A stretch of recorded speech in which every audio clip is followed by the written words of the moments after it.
Ahojte, dnes vám chcem porozprávať príbeh, ktorý mňa samú inšpiroval k určitým životným rozhodnutiam. Zmenil môj pohľad na to, čo znamená žiť naplno. Je o mladom mužovi, ktorý mal všetko. Vzdelanie, budúcnosť, peniaze, rodinu. A aj tak sa rozhodol všetko zahodiť. Odísť, stratiť sa, stať sa niekým iným.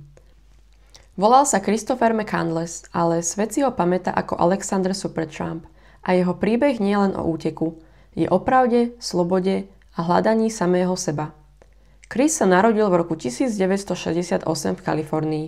Vyrastal však vo Virgínii.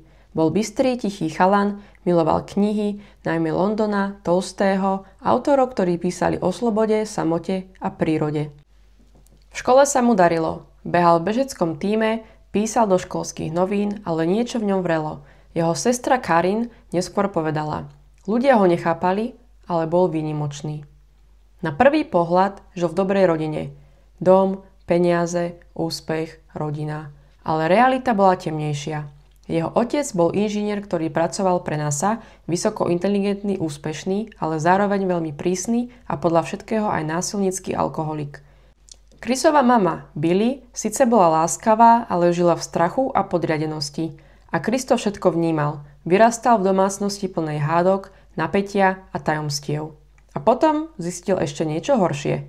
Jeho otec mal druhú rodinu z predchádzajúceho vzťahu a počas ich manželstva viedol dvojitý život. Chris o tom dlho netušil, keď to zistil, zlomilo ho to.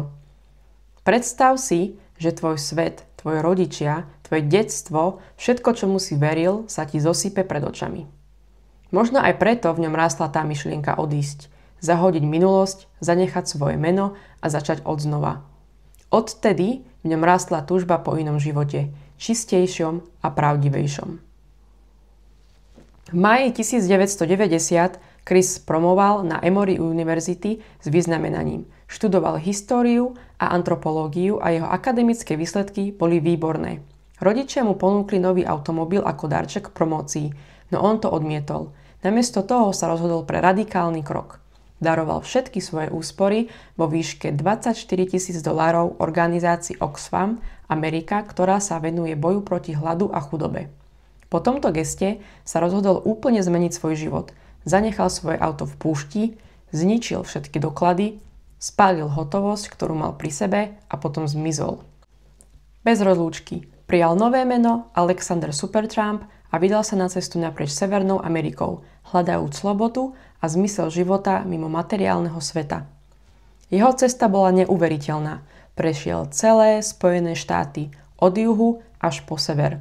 Spal v stanoch, pod hviezdami, pracoval na farmách, stopoval, robil sezónne práce. Stretával ľudí a menil im život.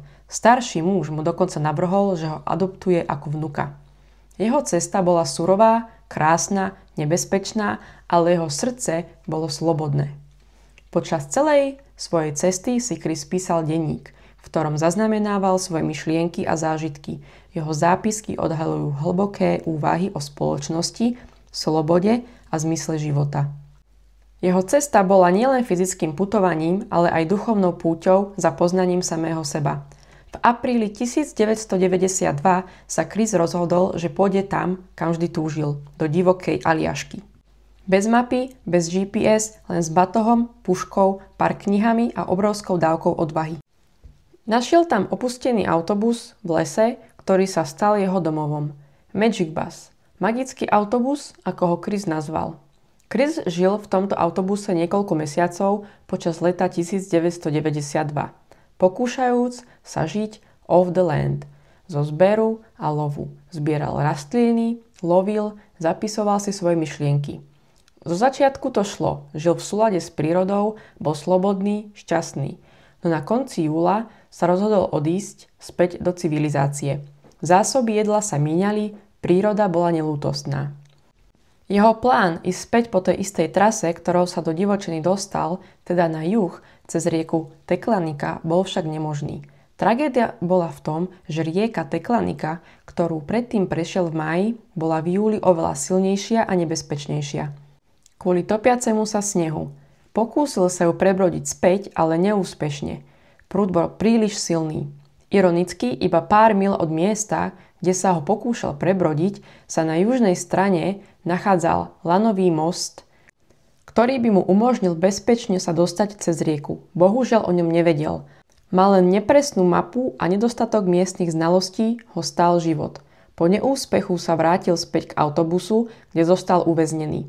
Zásoby mu dochádzali, lov bol čoraz ťažší, zjedol niektoré rastliny, z ktorých sa pravdepodobne otrávil. Zomrel pravdepodobne hladom v auguste 1992 sám v tichu v srdci Aliašskej divočiny. Našiel ho až o niekoľko týždňov neskôr polovník. Chris mal len 24 rokov. Jeho posledný odkaz na papieri: potrebujem vašu pomoc. Som zranený, umieram. Som príliš slabý na to, aby som sa odtiaľto dostal sám. Nie je to vtip, prosím, Bože, pomôž mi. Chris odišiel, ale jeho príbeh žije ďalej. Čo vlastne znamená žiť naplno? Musíme mať veľa peňazí, titul, stabilitu? Alebo je to niečo úplne iné? Sloboda, príroda, ticho a pravda. Chris nebol dokonalý, urobil chyby. Ale jeho odvaha je vzácna. Veľa ľudí je toho názoru, že Chris bol veľmi nezodpovedný a nepripravený na to žiť v divočine sám. Predstavoval si život v prírode veľmi romanticky, čo ho nakoniec stálo život. Ja osobne som si žiadny názor neutvorila. Nechcem Chrisa súdiť, bol to jeho život a jeho rozhodnutie, ktoré možno aj sám oľutoval. Kto vie? Jedna vec, a teda posolstvo, po ňom ostalo, a to inšpirácia. Napíšte mi váš názor dole do komentu, čo si o Chrisovom príbehu myslíte vy. A ešte, aby som nezabudla. Ten legendárny autobus Magic Bus 142 alebo magický autobus 142 bol z Aliašskej divočiny odstránený v júni 2020. Hlavným dôvodom bola bezpečnosť. Hoci autobus symbolizoval slobodu, dobrodružstvo a duchovnú cestu, stal sa nebezpečnou atrakciou pre množstvo turistov a dobrodruhov, ktorí ho chceli navštíviť. Trasa k nemu vedie cez nebezpečnú rieku Teklanika, ktorá môže byť veľmi zradná, hlavne pri topení snehu.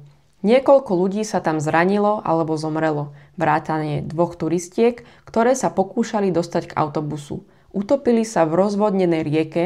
Kvôli týmto tragédiám a častým záchranným akciám sa štát rozhodol autobus odviesť vrtuľníkom, aby sa predišlo ďalším stratám na životoch.